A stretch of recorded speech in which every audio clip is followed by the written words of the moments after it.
Class 11 chemistry का second chapter है परमाणु की संरचना। तो परमाणु की संरचना के बारे में हमने पहले बात की थी पिछली वीडियो में। परमाणु क्या है?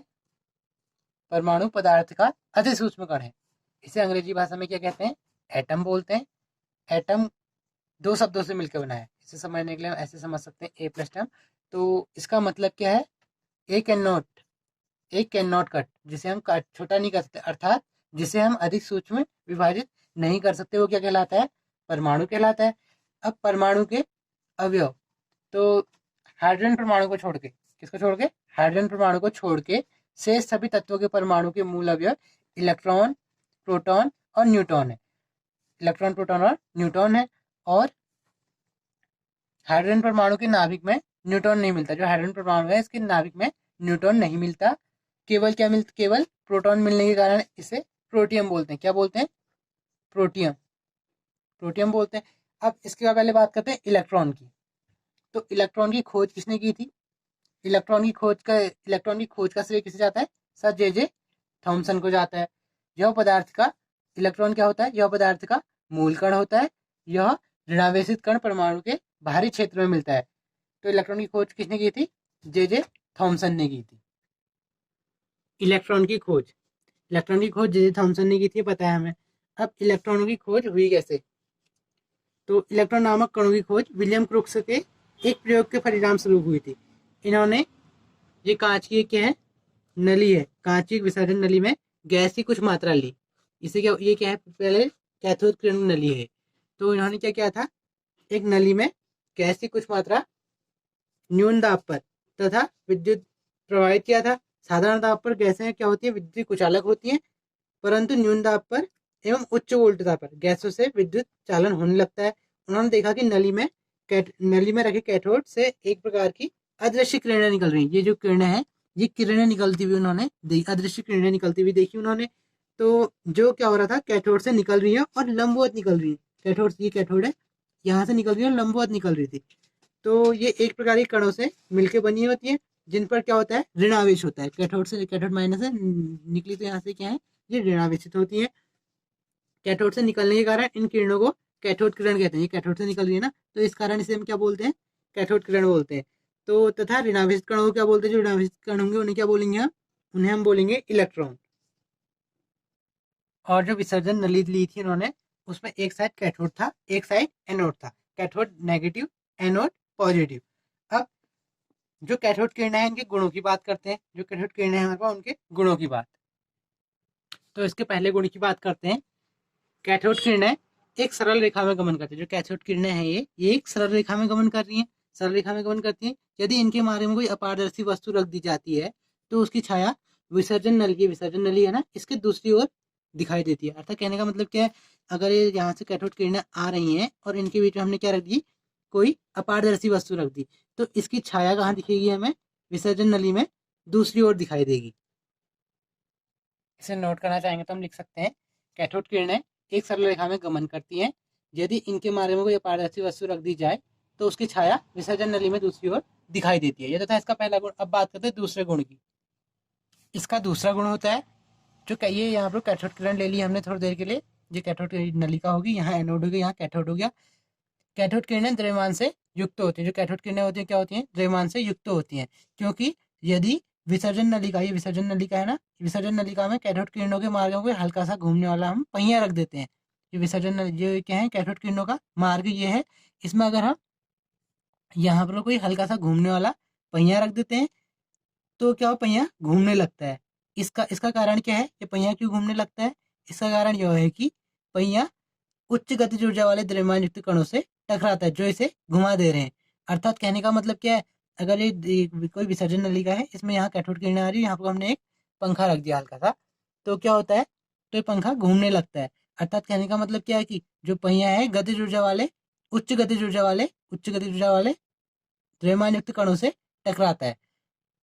ये हो गया इसका दूसरा दूसरा गुण। अब बात करते हैं तीसरे गुण की। यहाँ पर को हमने क्या ले ली? कैथोड नलिका ले ली। यहाँ पर क्या है? ये क्या रख दिया हमने? ये इसे हम विद्युत क्षेत्र में रख दिया हमने इसे।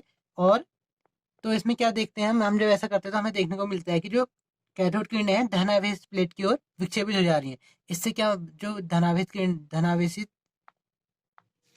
प्लेट है वहां को ये किरणें विक्षेपित हो जा रही है। यहाँ को नहीं की, यहाँ नेगेटिव है, यहाँ को नहीं की, लेकिन जहाँ धनावेशित प्लेट थी जहाँ वहां को विक्षेपित होगी।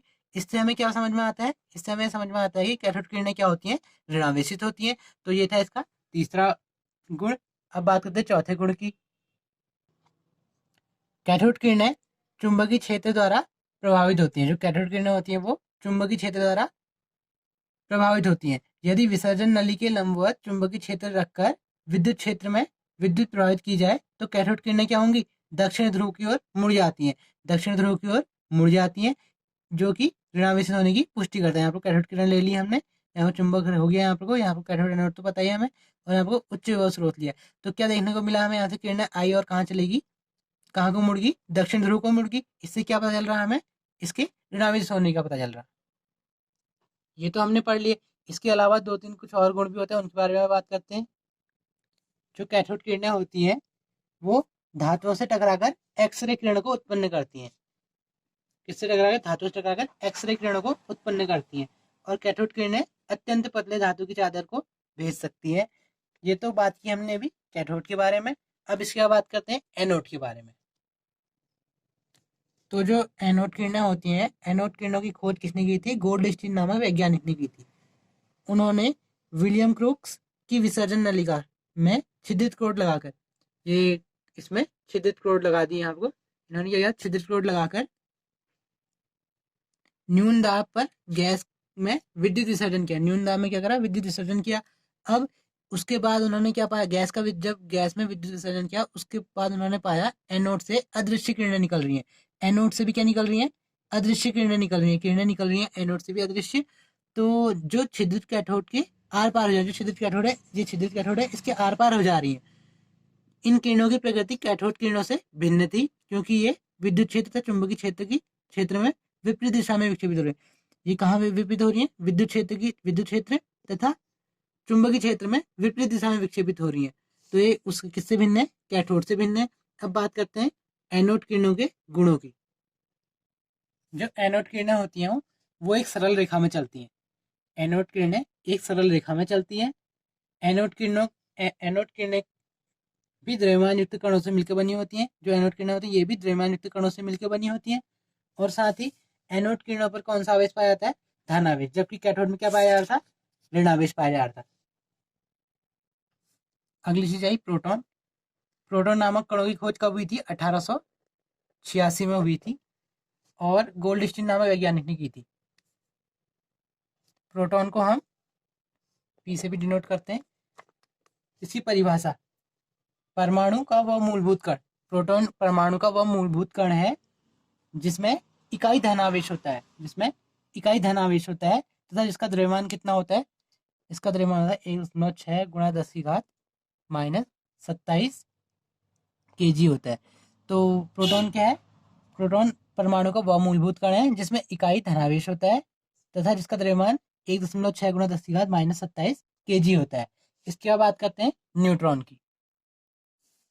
न्यूट्रॉन नामक कण की खोज जेम्स चैडविक ने 1932 में की थी। और न्यूट्रॉन परमाणु में उपस्थित वह मूल कण है जो निरावेशित होता है। जो न्यूट्रॉन है इस पर कोई चार्ज नहीं होता है, कहने का मतलब है। पर न्यूट्रॉन परमाणु में उपस्थित वह मूल कण है जो निरावेशित, जिसमें आवेश नहीं होता है। इसका भार कितना होता है, इसका भार होता है 1.647 गुणा 10 की घात -27 kg होता है। और अब बात करेंगे परमाणु के विविध मॉडल। तो परमाणु के विविध मॉडल के बारे में बात करेंगे। परमाणु की आंतरिक संरचना एवं इनके संकेत गुणों को समझाने हेतु समय समय पर क्या हुआ था, अनेक परमाणु के मॉडल प्रस्तुत किए गए थे, जिन्हें परमाणु के मॉडल कहा जाता है। तो इन मॉडलों के बारे में हम बात करेंगे।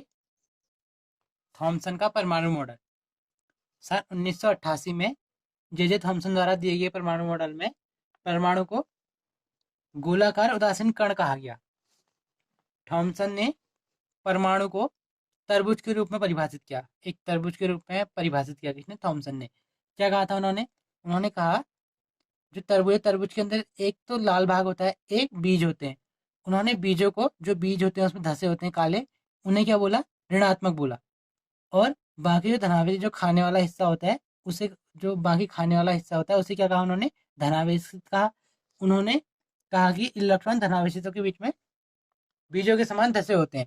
जिस प्रकार से तरबूज में बीज धसे होते हैं खाने वाले भाग में, बीज धसे होते हैं ना लाल वाले भाग में अंदर, उसी प्रकार से उन्होंने कहा कि इलेक्ट्रॉन धनावेशित भाग में बीजों के समान धसे होते हैं। अब थॉमसन के परमाणु मॉडल की कमियां, उसका दोष क्या था, क्यों सक्सेस नहीं हो पाया।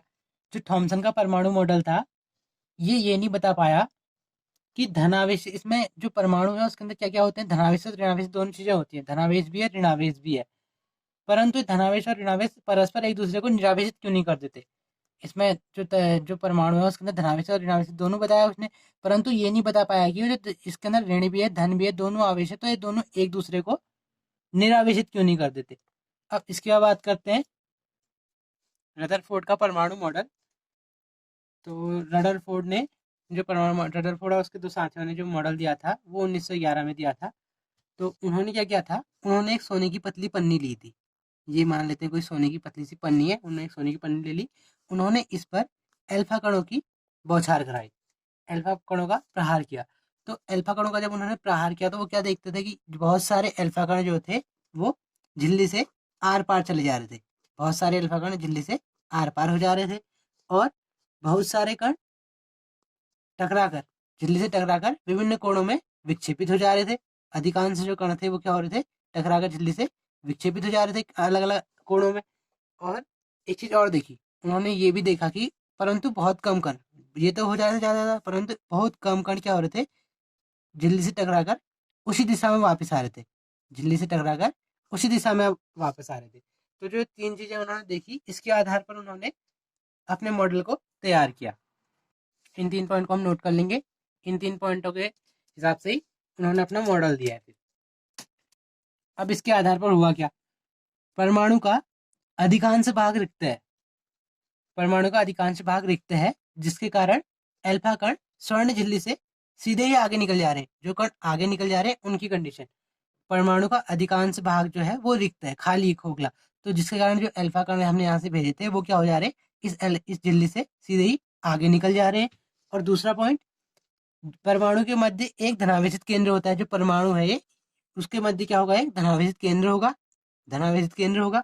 उसके कारण क्या होगा, जिससे प्रतिकर्षित होकर अल्फा कण विभिन्न कोणों में विक्षेपित हो जा रहे हैं, इधर उधर विक्षेपित हो जा रहे हैं।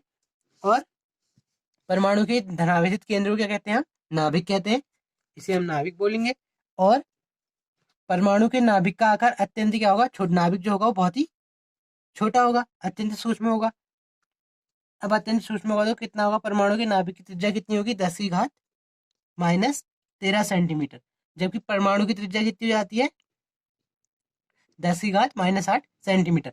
कहने का मतलब क्या है, यदि फुटबॉल के मैदान को परमाणु माना जाएगा, क्योंकि फुटबॉल का मैदान है बड़ा सा, उसको हम क्या मान रहे हैं, परमाणु मान रहे हैं, तो उस मैदान के बीच में रखी फुटबॉल क्या हो जाएगी, उसका नाभिक हो जाएगी। एक बड़ा सा ग्राउंड है, वो क्या है, परमाणु हो गया, और उसके बीच में रखी कोई गेंद या कोई फुटबॉल क्या हो जाएगी, उसका नाभिक हो जाएगी। अगला पॉइंट, इन पॉइंट को अभी लिख के समझेंगे। अगला चीज उन्होंने एक चीज और देखी थी, नाभिक के चारों ओर क्या होते हैं, ऋणावेशित इलेक्ट्रॉन होते हैं। जो नाभिक है उसके चारों ओर क्या होते हैं, ऋणावेशित इलेक्ट्रॉन होते हैं, जो अत्यधिक वेग के साथ नाभिक की परिक्रमा करते हैं, जो नाभिक है उसकी परिक्रमा करते हैं। अतः परमाणु के इस मॉडल को सौर सौर मंडल का प्रतिरूप भी माना जाता है, जिसमें नाभिक सूर्य की भांति होता है, और जिसके चारों ओर इलेक्ट्रॉन ठीक उसी प्रकार परिक्रमा करते हैं जिस प्रकार सूर्य के चारों ओर ग्रह, जिस प्रकार ग्रह सूर्य के चारों ओर। तो हमें क्या क्या मिला, पहली चीज मिली हमें, परमाणु का अधिकांश भाग रिक्त है। क्यों है, क्योंकि अधिकांश जो अल्फा कण थे वो आगे की ओर चले जा रहे थे। दूसरी चीज मिली, परमाणु के मध्य एक धनावेशित केंद्र होता है, जो परमाणु के मध्य एक धनावेशित केंद्र होता है। ऐसा क्यों, क्योंकि जिससे क्या हो रहे थे, प्रतिकर्षित होकर धनावेशित जो अल्फा कण थे वो क्या हो रहे थे, विभिन्न कोणों में विक्षेपित हो जा रहे थे, कोई इधर कोई इधर, अलग अलग एंगल में चले जा रहे थे। और तीसरा पॉइंट ये रहा, परमाणु के नाभिक का आकार अत्यंत कम होता है। ये तो हमें पता, नाभिक का आकार अत्यंत कम होता है, नाभिक की त्रिज्या और उसकी त्रिज्या हमें पता थी अभी। अगला कह रहा है, नाभिक के चारों ओर ऋणावेशित इलेक्ट्रॉन होते हैं, जो अत्यधिक वेग से नाभिक की परिक्रमा करते हैं। इसी को हम क्या कहते हैं, सौरमंडल का प्रतिरूपी माना जाता है। ये तो थी रदरफोर्ड का परमाणु मॉडल की बात। अब इसमें कुछ दोष पाए गए, जो रदरफोर्ड के परमाणु मॉडल में दोष पाए गए उसकी बात करते हैं। रदरफोर्ड के परमाणु मॉडल में 2 दोष पाए गए थे। वो किसने बताए थे? क्लार्क मैक्सवेल नामक वैज्ञानिक ने 2 दोष बताए। पहला दोष क्या था? पहला दोष था कि जो रदरफोर्ड का परमाणु मॉडल है, परमाणु के स्थायित्व की व्याख्या नहीं कर पाता। जो स्थायित्व है परमाणु का, उसकी व्याख्या नहीं कर पाता है। मैक्सवेल के अनुसार कोई भी आवेशित कण गतिमान होने पर विद्युत चुंबकीय विकिरण का उत्सर्जन करते हैं, अतः आवेश युक्त इलेक्ट्रॉन अपनी कक्षा में गति करता हुआ उत्सर्जित होगा, जिससे कि इलेक्ट्रॉन की कक्षा सिकुड़ती जाएगी, अंततः इलेक्ट्रॉन नाभिक में गिर जाएगा। परंतु वास्तविक में ऐसा नहीं होता है। इस हिसाब से समझ सकते हैं, ये नाभिक हो गया यहाँ। ऐसे ऐसे अगर इस हिसाब से अगर इसके हिसाब से घूमता है तो क्या हो जाएगा? बाहर निकल जाएगा। तो इस हिसाब से दूसरी कमी क्या थी इसमें? विविक्त स्पेक्ट्रम की व्याख्या न कर पाना। मतलब जो रदरफोर्ड का परमाणु मॉडल था, वो रदरफोर्ड के परमाणु मॉडल के विविक्त स्पेक्ट्रम की व्याख्या करने में असफल रहा। रदरफोर्ड के अनुसार इलेक्ट्रॉन की कक्ष त्रिज्या निरंतर बदलते रहने के कारण सतत स्पेक्ट्रम बनना चाहिए, परंतु कैसा होता है, प्राप्त होता है हमें? रैखिक स्पेक्ट्रम प्राप्त होता है हमें। तो यहाँ पर को भी ये दो दोष पाए गए इसमें। अब रदरफोर्ड का जो परमाणु मॉडल था, जो रदरफोर्ड का परमाणु मॉडल था, इस परमाणु मॉडल में जो कमियां आई थी, इन कमियों को दूर करने के लिए 1913 में 1913 में किसने दिया था? नील्स बोर नामक वैज्ञानिक ने अपना मॉडल दिया था। इसी में प्रतिपादन, मतलब कि इसी में थोड़ा कमियां दूर की थी इसकी, तो एक नया प्रतिपादन प्रस्तुत किया था। उनके अनुसार क्या था? इलेक्ट्रॉन नाभिक के चारों ओर एक निश्चित कक्षा में वृत्ताकार पथ पर गति लगाता है। जो इलेक्ट्रॉन होता है नाभिक के चारों ओर एक निश्चित कक्षा में गति करता है, अर्थात अर्थात इस हिसाब से गति करता है। जबकि जो सोमरफील्ड, जो रदरफोर्ड था, रदरफोर्ड के अनुसार इस टाइप का था, लेकिन जो नील्स बोर ने क्या कहा? एक निश्चित कक्षा में गति करता है, निश्चित कक्षा में वृत्ताकार पथ पर गति करता है। और सोमरफील्ड ने बोर मॉडल में संशोधित करते हुए कहा कि इलेक्ट्रॉन वृत्ताकार नहीं, दीर्घ वृत्ताकार चक्कर लगाते हैं। उसके बाद किसका है? नील्स बोर के बाद सोमरफील्ड का। सोमरफील्ड ने क्या कहा? बोर मॉडल में संशोधन किया और उन्होंने कहा कि इलेक्ट्रॉन वृत्ताकार नहीं, अपितु दीर्घ वृत्ताकार पथ में कक्षा में चक्कर लगाते हैं। अब इसके बाद बात करते हैं परमाणु से संबंधित कुछ तथ्यों की। तो पहली चीज आती है इसमें एक्स किरण। इसी खोज की कब हुई थी? इसकी खोज हुई थी 1895 में हुई थी। और किसने की थी? WH रॉन्जन ने की थी। और ये कैसे प्राप्त की थी इन्होंने, इसके बारे में बात करते हैं। तो रॉन्जन ने 2 फोटोग्राफिक प्लेटें रखी विक्षेपित नलिका में, विसर्जन नलिका में 2 प्लेटें दो प्लेटें रखी हैं, जो क्या है? फोटोग्राफिक प्लेटें हैं। तो उन्होंने देखा नलिका में विद्युत प्रवाहित करने पर कैथोड नली से अज्ञात किरणें निकलती हैं, जो फोटोग्राफिक प्लेट को खराब कर देती हैं। जो किरणें निकलती थी उन्होंने क्या नाम दे दिया? एक्सरेज नाम दे दिया, मतलब कि एक्स किरण नाम दे दिया। अब एक्स किरणों के गुणों की बात करते हैं। जो एक्स किरणें हैं उनके गुण। पहली बात तो ये जो एक्स किरणें होती हैं कि कैसे गमन करती हैं? सरल रेखा में गमन करती है। जो एक्स किरणें होती है सरल रेखा में गमन करती है। इन पर कोई भी आवेश नहीं पाया जाता। जो एक्सरेज है इन पर कोई आवेश नहीं पाया जाता। अतः ये कहने का मतलब क्या? ये विद्युत और चुंबकीय क्षेत्र में अप्रभावित रहते हैं। विद्युत और चुंबकीय क्षेत्र से अप्रभावित रहते हैं, क्योंकि इन पर कोई आवेश ही नहीं पाया जाता है। अब अगली, एक्स किरण एक विद्युत चुंबकीय विकिरण है। और इसके बाद और भी पॉइंट होते हैं, जैसे इनकी प्रबल वेदन क्षमता के कारण इनका उपयोग कहाँ होता है? चिकित्सा विज्ञान में होता है। और टूटी हड्डी के चित्र लेने आदि में इनका उपयोग होता है एक्सरेज का। अब इसके बाद अगली चीज की बात करते हैं, परमाणु क्रमांक। तो परमाणु क्रमांक क्या होता है? भिन्न भिन्न परमाणुओं के नाभिक में प्रोटॉनों की संख्या भिन्न भिन्न होती है, ये तो हमें पता है। और किसी परमाणु के नाभिक में उपस्थित प्रोटॉनों की संख्या को उस परमाणु का परमाणु क्रमांक कहते हैं। अगर शॉर्ट में कहना चाहे तो किसी परमाणु में उपस्थित इलेक्ट्रॉनों की संख्या क्या कहलाती है? परमाणु संख्या कहलाती है। इसे हम किससे प्रदर्शित करते हैं? इसे हम जेड से प्रदर्शित करते हैं। तो जेड बराबर क्या हो जाएगा? प्रोटॉनों की संख्या बराबर इलेक्ट्रॉनों की संख्या, यही तो होगा। इसे क्या बोला हमने, किसी परमाणु में उपस्थित इलेक्ट्रॉनों की संख्या, किसी परमाणु में उपस्थित इलेक्ट्रॉनों की संख्या क्या है, परमाणु संख्या है। अगली चीज अब इसमें आती है द्रव्यमान संख्या, मास नंबर। इसे हम किससे प्रदर्शित करते हैं, इसे हम ए से प्रदर्शित करते हैं। इसकी डेफिनेशन क्या होगी, इसे समझते हैं। किसी परमाणु में उपस्थित प्रोटॉन और न्यूट्रॉनों की संख्या का योग क्या कहलाता है, द्रव्यमान संख्या कहलाता है। अर्थात ए बराबर क्या हो जाएगा, प्रोटॉनों की संख्या धन न्यूट्रॉनों की संख्या। तो इसे हम कैसे निकाल, द्रव्यमान संख्या को कैसे निकाल सकते हैं, प्रोटॉनों की संख्या और न्यूट्रॉनों की संख्या को हम जब जोड़ देंगे तो उससे हम इसे निकाल सकते हैं। द्रव्यमान संख्या को एक चीज से और निकाल सकते हैं। द्रव्यमान संख्या बराबर क्या हो सकता है, या तो ये लिखे, या और क्या बोल सकते हैं हम इसे, परमाणु संख्या, परमाणु संख्या धन न्यूट्रॉनों की संख्या। या तो हम क्या करें, प्रोटॉनों की संख्या और न्यूट्रॉनों की संख्या को जोड़ दें तो भी हमारे पास द्रव्यमान संख्या निकल जाएगी, या परमाणु संख्या और यहाँ पर एन क्या है, यहाँ पर को न्यूट्रॉनों की संख्या, इन दोनों को जोड़े तब भी हमारे पास निकल जाएगी। अगर इसके अलावा और कोई, जैसे अगर हम जेड निकालना चाहें, जेड क्या है, परमाणु संख्या, तो उसके लिए क्या जेड बराबर क्या हो सकता है, द्रव्यमान संख्या माइनस न्यूट्रॉनों की संख्या हो सकती है। इसके बाद अगली चीज आती है समस्थानिक। तो समस्थानिक क्या होता है उसके बारे में बात करते हैं। यदि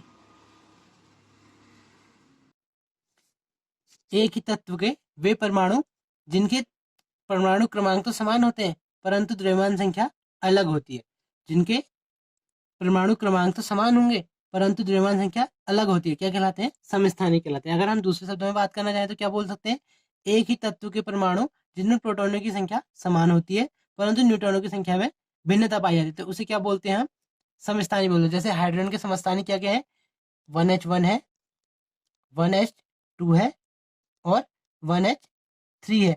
तो इसमें क्या समानता है, इनके परमाणु क्रमांक, जिनके परमाणु क्रमांक समान होते हैं, इनके परमाणु क्रमांक समान है परंतु द्रव्यमान संख्या भिन्न भिन्न है, तो इसे ये क्या आगे, ये क्या हो गए, समस्थानिक। इन्हें क्या बोल दिया, हाइड्रोजन के समस्थानिक। ऐसे ही क्लोरीन के समस्थानिक देखेंगे तो कितने होते हैं, 17Cl35 और 17Cl37। तो इसमें क्या है, परमाणु क्रमांक तो समान है परंतु द्रव्यमान भिन्न भिन्न है, तो ये क्या होगी, एक दूसरे के ये दो समस्थानिक होगी। इसके बाद बात करते हैं, अगली जाती है संभारिक। संभारिक, संभारिक क्या होते हैं, समस्थानिक और संभारिक में अंतर आता है कभी कभी। तो संभारिक क्या होते हैं, यदि द्रव्यमान संख्या समान है, यदि द्रव्यमान संख्या समान है और परमाणु क्रमांक भिन्न भिन्न है, एक दूसरे के उल्टे हैं। इसमें क्या था, इसमें क्रमांक सेम थे, यहाँ क्या है, द्रव्यमान संख्या सेम है। जहां यदि द्रव्यमान संख्या समान है परंतु परमाणु क्रमांक भिन्न भिन्न है तो ऐसे परमाणुओं के कहते हैं हम संभारिक कहते हैं। उदाहरण के लिए ऑर्गन, पोटेशियम और कैल्शियम के परमाणु ले लेते हैं, तो क्या हो गया, 18 AR, ये नीचे पे होगा, यहाँ पे 40, ऐसे 19K40, और ऐसे अगर ले लेते हैं तो तीसरा ले लेते हैं यहाँ पे 20Ca40। इन तीनों में क्या है, क्रमांक तो भिन्न भिन्न है परंतु द्रव्यमान क्या है, तीनों के सेम है। अब जहाँ पर द्रव्यमान सेम होते हुए क्या हो गया, संभारिक हो गए। यहाँ पर क्रमांक भिन्न, क्रमांक अलग अलग होंगे और द्रव्यमान, इनका जो द्रव्यमान है वो क्या होगा, समान होगा। इसके बाद अगली चीज आती है जो उसकी बात करते हैं, अगली चीज आती है सम न्यूट्रॉनिक। अब सम न्यूट्रॉनिक क्या होते हैं, इसकी डेफिनेशन, यदि विभिन्न तत्वों के परमाणुओं के नाभिक में न्यूट्रॉनों की संख्या बराबर हो, किसकी संख्या बराबर हो, न्यूट्रॉनों की संख्या बराबर हो, तो ऐसे परमाणु क्या कहलाते हैं, सम न्यूट्रॉनिक कहलाते हैं। जैसे एक उदाहरण लेते हैं यहाँ पर 6C14, 7N15 और 8O, ये क्या है, सम न्यूट्रॉनिक है क्योंकि प्रत्येक में न्यूट्रॉनों की संख्या 8 है। इन तीनों में न्यूट्रॉनों की संख्या कितनी है, 8। तरंग दैर्ध्य आती है। अब तरंग दैर्ध्य को समझने से पहले हमें पता होना चाहिए कि सामान्य तरंग का विचरण कैसे होता है। सामान्य तरंग का विचरण इस प्रकार से होता है, एक बार स्रंग एक बार गर्त। स्रंग क्या है, ऊपर को, और गर्त नीचे को। तो तरंग दैर्ध्य क्या है, विद्युत चुंबकीय, जो विद्युत चुंबकीय विकिरण है, विद्युत चुंबकीय विकिरण के निकट दो शीर्षों या दो गर्तों के मध्य दूरी, दो शीर्षों या दो गर्तों के मध्य दूरी, शीर्ष क्या है, ये शीर्ष है और ये गर्त है, तो दो शीर्षों या दो गर्तों के मध्य की दूरी क्या कहलाती है, तरंग दैर्ध्य कहलाती है। तरंग दैर्ध्य हम किससे दिखाते हैं, लैम्डा से शो करते हैं। और प्रकाश तरंग के रंग का मान तरंग दैर्ध्य पर निर्भर करता है। किस पे रंग का मान, किस पे निर्भर करता है, तरंग दैर्ध्य पर निर्भर करता है। तरंग दैर्ध्य को मीटर या एंगस्ट्रॉम द्वारा व्यक्त करते हैं। किसमें? मीटर या एंगस्ट्रॉम, इसमें व्यक्त करते हैं। इसके बाद अगली चीजें आती है, ये इंपॉर्टेंट चीजें हैं, एग्जाम में आती है। अगली चीज आई इसमें आवृत्ति। आवृत्ति क्या है? हमें पता है तरंग का संचरण किस प्रकार से होता है, एक बार प्लस एक बार माइनस, इस हिसाब से होता है। तो अब आवृत्ति क्या है, इसमें आवृत्ति को समझते हैं। प्रति सेकंड संचरित होने वाली तरंगों की आवृत्ति। एक सेकंड में जितने तरंगे संचरित हो जा रही उनकी संख्या क्या कहलाती है? आवृत्ति कहलाती है। अर्थात प्रति सेकंड संचरित होने वाली तरंगों की संख्या, एक सेकंड में अगर जितनी तरंगें संचरित होगी उन्हें क्या बोल देंगे हम? आवृत्ति बोल देंगे। तो आवृत्ति को फ्रीक्वेंसी हुआ, फ्रीक्वेंसी को हम किससे दिखाते हैं? न्यू से दिखाते हैं, न्यू से दिखाते हैं। और आवृत्ति और तरंग दैर्ध्य के बीच एक संबंध होता है, न्यू इज इक्वल टू, वो क्या होता है? Nu is proportional to 1/λ। तो इसकी आवृत्ति, किसमें आवृत्ति की इकाई क्या होती है? साइकिल प्रति सेकंड या हर्ट्ज में होती है। आयाम, आयाम क्या होता है? तरंग की, ये तरंग है, तरंग की लंबवत दिशा से निकटतम शिखर बिंदु अथवा निम्नतम बिंदु की दूरी को क्या कहते हैं? आयाम कहते हैं। आयाम को हम किससे शो करते हैं? ए से शो करते हैं। तो प्रकाश की तीव्रता है जो आयाम के वर्ग के अनुक्रमानुपाती होती है। अर्थात कहने का मतलब क्या है? I is proportional to a square. आयाम की आवृत्ति, जो आयाम है, इसे हम क्या कर सकते हैं? हम बात करते हैं विद्युत चुम्बकीय स्पेक्ट्रम की। विद्युत चुम्बकीय स्पेक्ट्रम होता क्या है? यदि किसी गैस प्रतिदर्श को हम गर्म करते हैं तो उसके परमाणुओं द्वारा एक निश्चित आवर्ती परिसर में विद्युत चुम्बकीय विकिरण उत्सर्जित होता है। विकिरणों को हम कैसे डिनोट करते हैं? ये दो प्रकार के होते हैं जो विद्युत चुम्बकीय स्पेक्ट्रम है। पहला होता है सतत स्पेक्ट्रम, दूसरा होता है रेखीय स्पेक्ट्रम। तो दोनों के बारे में बात करेंगे, रेखीय वाला इसमें इंपॉर्टेंट है। अगली चीज आई सतत स्पेक्ट्रम के बारे में। यदि क्या करते हैं, यदि किसी साधारण प्रकाश को, हमारे पास कोई साधारण प्रकाश है, इसे हम क्या करते हैं? किसी प्रिज्म से, ये प्रिज्म रखा है, किसी प्रिज्म से हम गुजार रहे हैं। तो प्रिज्म, ये साधारण प्रकाश यहाँ से पड़ा, प्रिज्म पड़ेगा तो क्या हो जाएगा? विभिन्न रंग की पट्टियां बन जाएंगी। तो यदि हम साधारण प्रकाश को किसी प्रिज्म से गुजारते हैं, भेजते हैं, तो क्या होता है? हम क्या देखते हैं? प्रिज्म में प्रकाश के विभिन्न रंगों की पट्टियां अलग अलग प्राप्त होती है। हमें ये दिख रही है, हमें पट्टियां यहाँ से अलग अलग प्राप्त होती हुई। अतः प्रकाश के इस वर्ण प्रक्रम को हम क्या बोलते हैं? बैंड स्पेक्ट्रम बोलते हैं। जो ये हो रहा है इसे हम क्या बोला? बैंड स्पेक्ट्रम बोला इसे हमने। और इस प्रकार के स्पेक्ट्रम में प्रकाश के विभिन्न रंग अलग अलग नहीं होते, जो ये है इसमें अलग अलग नहीं होता। अर्थात क्या है? इनकी सीमाओं का स्पष्ट पृथक्करण नहीं होता, मतलब इनकी सीमाओं का स्पष्ट पृथक्करण नहीं होता है। अर्थात ये एक दूसरे पे अध्यारोपित रहते हैं। अतः इसे क्या कहते हैं? हम सतत स्पेक्ट्रम कहते हैं। ये क्या कहलाएगा? सतत स्पेक्ट्रम कहलाएगा। प्रकाश के सतत स्पेक्ट्रम को हम ऐसे करके समझ सकते हैं, ये दिया है। और यहाँ पर कोई दे रखा है सूर्य के स्पेक्ट्रम में मिलने वाली फ्रॉनहोफर रेखाएं। अब इसके बाद बात करते हैं रेखीय स्पेक्ट्रम की। पहले रेखीय स्पेक्ट्रम को समझते हैं क्या होता है।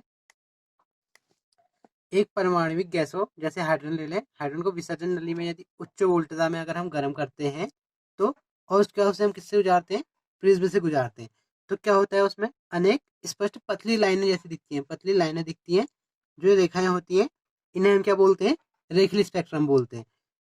ये गैसों से प्राप्त, ये जो स्पेक्ट्रम है ये परमाणु गैसों में प्राप्त होता है, अतः इसे क्या बोलते हैं? परमाणु स्पेक्ट्रम भी बोलते हैं। तो इसके विशेषताएं क्या क्या होती हैं? इसकी विशेषताएं, जो रेखीय स्पेक्ट्रम होता है जो रेखाओं के रूप में प्राप्त होता है, और जो रेखीय स्पेक्ट्रम होता है इसके बारे में और ज़्यादा पढ़ना चाहेंगे तो ये 5 प्रकार का हुआ। अब इसके बारे में डिटेल से बात करते हैं। इन रेखाओं में 5 श्रेणियां पाई जाती हैं। कौन कौन सी होती है पहले उनके बारे में? लाइमन, पाश्चन, लाइमन, बामर, पाश्चन, ब्रैकेट और फोन। तो पहली जो श्रेणी है वो क्या होती है? जहाँ हमें पता है n=1, n=2, n=2 बने हैं। हाइड्रोजन स्पेक्ट्रम से प्राप्त है विभिन्न रेखाएं हमारे पास। इसमें पहला वाला यहाँ से यहाँ तक, ये क्या है? लाइमन है। उसके बाद क्या आया? बामर आई, उसके बाद पाश्चन आई, उसके बाद ब्रैकेट, उसके बाद फोन। तो जो ये श्रेणियां हैं, देखिए हम गणना किस प्रकार करते हैं ये भी आता है एग्जाम में। इसका फॉर्मूला होता है nu is equal to R 1/n1 square minus 1/n2 square. अब N1 N2 तो ये यहाँ पर है, तो ये जो यहाँ पर जो आर ए के है रेडबर्ग कांस्टेंट है। तो इसमें बात करते हैं पहले लाइमन श्रेणी की। तो जो इस चित्र दिया गया है हाइड्रोजन के उत्सर्जन स्पेक्ट्रम की श्रेणियां हैं। तो इसमें लाइमन श्रेणी है ये, बामर, पास्चन, ब्रैकेट और फंड। यहाँ को एन दे रखा है, एन बराबर 1 2 3 4 जो हम कह रहे थे। तो इसे समझते हैं क्या, जब इलेक्ट्रॉन किसी उच्च ऊर्जा स्तर से निम्न ऊर्जा स्तर में आता है, कहने का मतलब क्या है, उच्च ऊर्जा स्तर से निम्न ऊर्जा स्तर में अगर कोई इलेक्ट्रॉन आ रहा है तो अर्थात कहने का मतलब n बराबर 1 तथा n बराबर 2 3 4, तो उत्सर्जित स्पेक्ट्रम की रेखाएं पराबैंगनी भाग में प्राप्त होती हैं और हमें दिखाई नहीं देती हैं। इस श्रेणी को क्या कहते हैं, हम लाइमन श्रेणी कहते हैं। तो तरंग दैर्ध्य को इसको कैसे निकालते हैं, इसकी तरंग दैर्ध्य हम निकालते हैं 1/λ इज इक्वल टू r, यहाँ 1/1 का स्क्वायर आ जाएगा माइनस 1/n का स्क्वायर आ जाएगा, जहाँ पर को n बराबर क्या है 2 3 और 4 है। इसी प्रकार से इस श्रेणी में सबसे बड़ी तरंग दैर्ध्य किसकी होगी, n बराबर 2 के लिए होगी, n बराबर 2 के लिए होगी सबसे बड़ी, और सबसे छोटी तरंग दैर्ध्य कितने के लिए होगी, इनफाइनाइट के लिए होगी। अब इसके बाद दूसरी श्रेणी आती है जो वो है बामर श्रेणी। तो बामर श्रेणी में क्या हो रहा है, जब इलेक्ट्रॉन उच्च ऊर्जा स्तर से दूसरे ऊर्जा स्तर में आ रहा है, उच्च से दूसरे में आ रहा है, तो अर्थात क्या होगा, n बराबर क्या होगा, यहाँ पर 2 दूसरे में आ रहा है ना, तो दूसरे में आएगा तो, और n2 क्या हो जाएगा 2 3 5 3 4 5 हो जाएगा 3 4 5। तो कहने का मतलब ये है कि जब इलेक्ट्रॉन किसी ऊंचे ऊर्जा स्तर से दूसरे ऊर्जा स्तर में आता है तो उत्सर्जित स्पेक्ट्रम दृश्य भाग में प्रकट होता है। तो हाइड्रोजन स्पेक्ट्रम की इस श्रेणी को क्या कहते हैं, हम बामर श्रेणी बोलते हैं। इस श्रेणी में तरंग दैर्ध्य कैसे निकालते हैं हम, इस श्रेणी की तरंग दैर्ध्य हम निकालते हैं 1/λ इज इक्वल टू r, यहाँ पर क्या जाएगा 1/, यहाँ पर 1 था, यहाँ ये 2 में आते तो क्या हो जाएगा 2 का स्क्वायर हो जाएगा माइनस 1/n का स्क्वायर हो जाएगा, जहाँ n बराबर क्या है हमारे पास 3 4 एंड 5 है। इसी प्रकार तीसरी श्रेणी है पास्चन। अब पास्चन क्या है, पास्चन कहाँ पर को, पास्चन ये है, पास्चन श्रेणी ये है। तो जब इलेक्ट्रॉन किसी उच्च ऊर्जा स्तर से तीसरे नंबर में आएगा, जब उच्च ऊर्जा से तीसरे नंबर में आएगा तो उससे हम क्या बोलेंगे, पास्चन श्रेणी बोलेंगे। इसी प्रकार से फॉर्मूला ये रहेगा, यहाँ पर सिर्फ क्या हो जाएगा 3 हो जाएगा, और ऐसे ही ब्रैकेट के लिए क्या हो जाएगा 4 और फंड के लिए 5 हो जाएगा। अब अगली चीज आती है इसमें क्वांटम संख्याएं। तो क्वांटम संख्याएं घातांक हैं जो किसी परमाणु की आंतरिक इलेक्ट्रॉन व्यवस्था की जानकारी देती है, अर्थात परमाणु में नाभिक से इलेक्ट्रॉन की दूरी और ऊर्जा स्तर में से मिलने वाले उपकोष तथा इनकी ऊर्जा स्तर में अधिकतम संख्या, इन चीजों के बारे में बताती है। तो जो क्वांटम संख्याएं हैं, क्वांटम अंक कितने प्रकार के हैं, 4 प्रकार के हैं। तो पहला आता है इसमें मुख्य क्वांटम संख्या, दूसरी होती है दिगंशी क्वांटम संख्या, तीसरी होती है चुंबकीय क्वांटम संख्या, और चौथी होती है चक्र। तो इनके बारे में विस्तार से बात करते हैं। पहली है मुख्य क्वांटम संख्या। इन्हें किससे दिखाते हैं, इन्हें एन से शो करते हैं, और इन्हें क्या कहते हैं, क्वांटम संख्या भी कहते हैं, इसे प्रमुख क्वांटम संख्या भी कहते हैं। इसकी जानकारी सबसे पहले किसने दी थी, नील्स बोर ने दी थी, और उन्होंने बताया कि परमाणु में नाभिक के चारों ओर स्थित ऊर्जा कक्षकों में इलेक्ट्रॉन गति करते हैं। इसे एन से दिखाते हैं, पता है। इसे और क्या कहते हैं, इसे मुख्य ऊर्जा कक्षक भी कहते हैं, इसे मुख्य ऊर्जा स्तर भी कहते हैं। ये क्या होती है, पूर्ण संख्या होती है, ये एक पूर्ण संख्या, इसका मान कभी भी 0 नहीं हो सकता। जो मुख्य क्वांटम संख्या है इसका मान 0 नहीं हो सकता, क्योंकि इसका मान 0 होने पर कक्षकों कोई अस्तित्व ही नहीं रहेगा। अगर इसका मुख्य क्वांटम संख्या का मान 0 हो जाए तो जो कक्षक है उनका कोई अस्तित्व नहीं रहेगा, इसलिए इसका मान 0 नहीं होता है।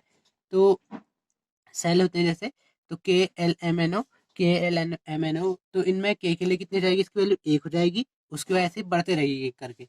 तो इसका मान 1 से लेकर कहाँ तक हो सकता है, इनफाइनाइट तक हो सकता है, 1 से लेकर इनफाइनाइट तक कुछ भी होता है। सामान्यतः n का मान 1 से 7 तक ही पर्याप्त है, इससे 1 से 7 तक ही शो जाते हैं सब। इसके बाद अगली क्वांटम संख्या आती है दिगंशी क्वांटम संख्या, इसे हम एल से शो करते हैं। इसे सहायक क्वांटम संख्या कहते हैं, इसे मुख्य क्वांटम संख्या कहते हैं, इसे सहायक क्वांटम संख्या कहते हैं। और इसे किससे प्रदर्शित करते हैं, एल से प्रदर्शित करते हैं, इसे एल से प्रदर्शित करते हैं। और इसे कैसे शो करते हैं, n-1 से। इसका मान क्या होता है, n-1 होता है, जो मुख्य क्वांटम संख्या का मान होता है उससे एक कम, n का मान से एक कम, इसका मान शून्य भी हो सकता है। अगर मुख्य क्वांटम संख्या का मान 1 है तो दिगंशी का शून्य हो सकता है, परंतु शून्य भी एक संख्या है। इसे सोमरफेल्ड नामक वैज्ञानिक ने बताया था। उन्होंने क्या करा था, नील्स बोर के परमाणु मॉडल को दिगंशी क्वांटम संख्या के आधार पर दिया था। तो गणितीय रूप से सूत्रों को कैसे याद कर सकते हैं हम, इसे हम ऐसे लिख सकते हैं, M V R is equal to क्या हो जाएगा, न्यू, ये न्यू है, एच अपॉन 2 पाई यहाँ L+1, ये अनरूट में रहेगा। जो मुख्य क्वांटम संख्या थी वो किसमें थी, कोष में थी, के एलिमेंट। इसमें कक्षक होते हैं, जो दूसरे वाली है मध्य सहायक, इसमें कक्षक होते हैं एस पी और डी और एफ। इसके बाद बात करते हैं तीसरी, चुंबकीय क्वांटम संख्या। चुंबकीय क्वांटम संख्या को किससे शो करते हैं हम, एम से दर्शाते हैं। तो चुंबकीय से इसकी क्या होती है, चुंबकीय क्वांटम संख्या क्या होती है, इसको जो चुंबकीय क्वांटम संख्या है इसकी व्याख्या सबसे पहले की थी जीमान ने, और उन्होंने उत्तम प्रकाशीय व्यवस्था का तथा प्रबल चुंबकीय क्षेत्र से विकिरण प्रभावित करने में यह देखा कि स्पेक्ट्रम में मुख्य रेखा अनेक छोटी छोटी रेखाओं में विभाजित हो जाती है, जिसे हम क्या बोलते हैं, जीमान प्रभाव। जीमान इफेक्ट आता है एग्जाम में। जीमान प्रभाव क्या है, तो जीमान प्रभाव क्या है, चुंबकीय क्षेत्र से विकिरण को प्रभावित करके यह देखा उसने की स्पेक्ट्रम में मुख्य रेखा अनेक छोटी छोटी रेखाओं में व्यक्त हो जाती है। इसी को क्या कहते हैं हम, जीमान प्रभाव कहते हैं। तीसरा क्वांटम नंबर है, इसका मान क्या होता है, इसका मान होता है 12+1, अर्थात जितना मान दिगंशी का उसको 2 से मल्टीप्लाई करके +1 इसका मान हो जाएगा। अब थोड़ी देर के लिए देखते हैं, जैसे यहाँ पर को इसकी अगर L इक्वल टू हमें क्या दिया है, 2 दे रखा है, तो M का मान क्या होगा, L बराबर 2 दे रखा है, तो M का मान क्या होगा, ये मान, इसका मान 5 होगा। कैसे होगा, -2 -1 फिर 0 आएगा, फिर +1 फिर +2, तभी कितने हो जाएंगे, 5 हो गए। तो L का मान यहाँ से ऐसे निकलेगा। फिर चौथी क्वांटम संख्या है चक्रण क्वांटम संख्या।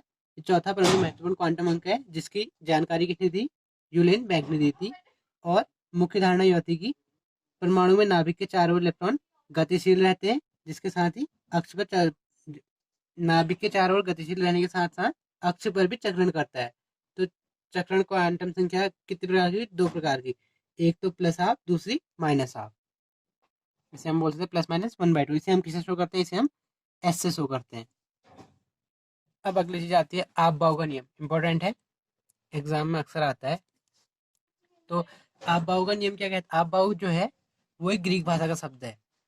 तो जो इन्होंने बताया है कि जो परमाणु है वो 3 नियमों द्वारा बन रहा है। तो पहला नियम आया इसमें आप बाव के सिद्धांत के अंदर, हुंड का नियम, दूसरा पाउली का नियम, तीसरा N+1 का नियम। पहले बात करते हैं इसमें हुंड्स रूल, हुंड का नियम।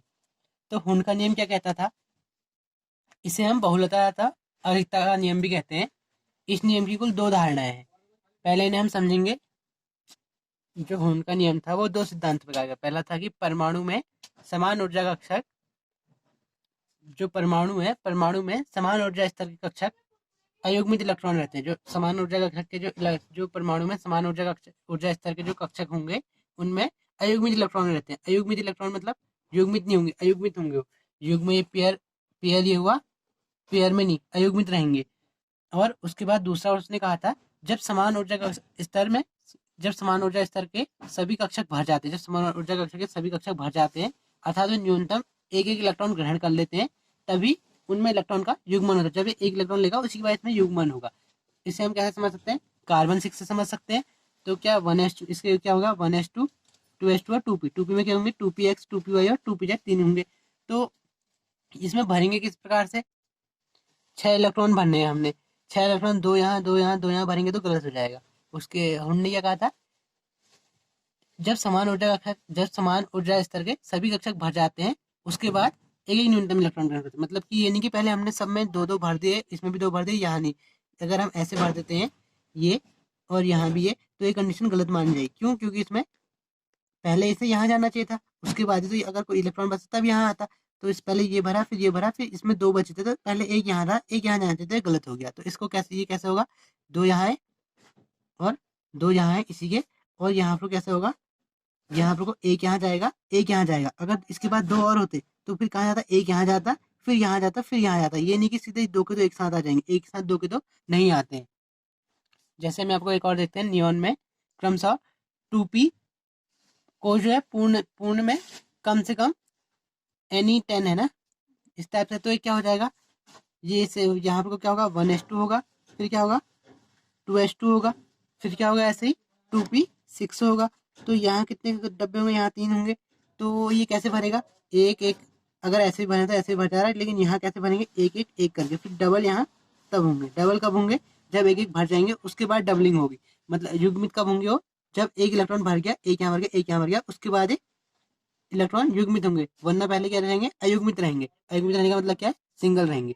अब जब ये युग्मित, ये इसे क्या बोलते हैं, युग्मित होना बोलते हैं। अब अगली चीज आती है इसमें, पाउली का अपवर्जन का नियम। तो पाउली, यह नियम किसने दिया था, पाउली नामक वैज्ञानिक ने दिया था। इस नियम को पाउली के अपवर्जन के नियम से, अथवा कभी कभी हम 2n² का नियम भी कहते हैं, 2n² का नियम भी कहते हैं। अब इसके बारे में समझते हैं।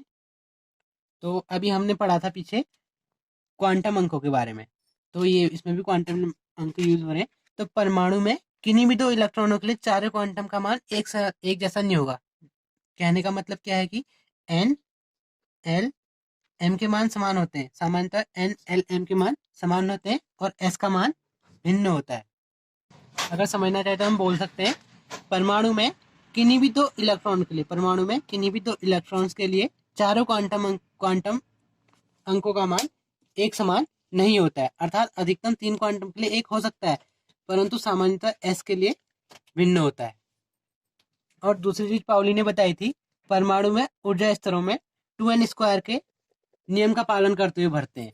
यहाँ n क्या है, यहाँ n ऊर्जा स्तरों को बताता है। उदाहरण लेते हैं, जैसे उदाहरण पहले ऊर्जा स्तर k कोष के लिए n का मान क्या होगा, 1 होगा। उसके बाद क्या हो जाएगा, इसे क्या हो जाएगा, 2 × 1 का स्क्वायर हो गया इससे, तो क्या हो जाएगा, कितने इलेक्ट्रॉन, 2 इलेक्ट्रॉन। ऐसे ही दूसरे ऊर्जा स्तर के लिए, दूसरे ऊर्जा स्तर L के लिए क्या हो जाएगा, 2 × 2 का स्क्वायर हो जाएगा, तो ये क्या हो जाएगा, 8 इलेक्ट्रॉन हो जाएंगे। ऐसे ही बढ़ते रहेगा, तीसरे ऊर्जा स्तर N कोष के लिए क्या हो जाएगा, ऐसे 3 का स्क्वायर हो जाएगा यहाँ पर को। और ऐसे चौथे ऊर्जा स्तर N के लिए क्या हो जाएगा, 2 × 4 का स्क्वायर हो जाएगा। तो ये था पाउली का अपवर्जन का नियम। अगला आता है n+1 का रूल। ये भी क्वांटम अंकों पर आधारित है। ये नियम, इस नियम के अनुसार इलेक्ट्रॉन जो है वो वहां भरे जाते हैं जहां n का मान कम होता है, या फिर वहां जहां l का मान कम होता है। फिर तीसरी प्राथमिकता में वहां भरे जाते हैं जहां पर n+l का योग कम होता है। अर्थात ऊर्जा स्तरों में इलेक्ट्रॉन भरने की प्राथमिकता क्रम क्या होता है, अभी नीचे समझेंगे। तो पहले कहा क्या इसने, इस नियमानुसार परमाणु में इलेक्ट्रॉन वहां भरे जाते हैं जहां n का मान कम होता है, या फिर जहां l का मान कम होता है, या फिर जहां n+l का योग कम होता है। तो इसे समझते हैं। जो ऊर्जा स्तरों में इलेक्ट्रॉन के भरने का क्रम है वो इस प्रकार है, पहले 1s आएगा, फिर 2s, उसके बाद 2p, फिर 3s, 3s के बाद 3p, फिर 4s, फिर 4s के बाद 3d आएगा। ये भरने का क्रम है, ये जो n+1 का नियम है उसके अनुसार। वरना सीधे यहाँ पर 3s के 3p 3d है ना, तो 3s के बाद 3p, 3p के बाद 3d आना चाहिए था। लेकिन जो n+ का रूल है उसके हिसाब से इस प्रकार से होता है। तो 3s के बाद क्या आया, 3p आया, 4s के बाद क्या आया, 3d आया। ऐसे 5s के बाद 4d आया, 4d के बाद 5p। इसी प्रकार से n+1 का रूल है, और ऊर्जा स्तरों में इलेक्ट्रॉन भरने का क्रम भी यही रहता है।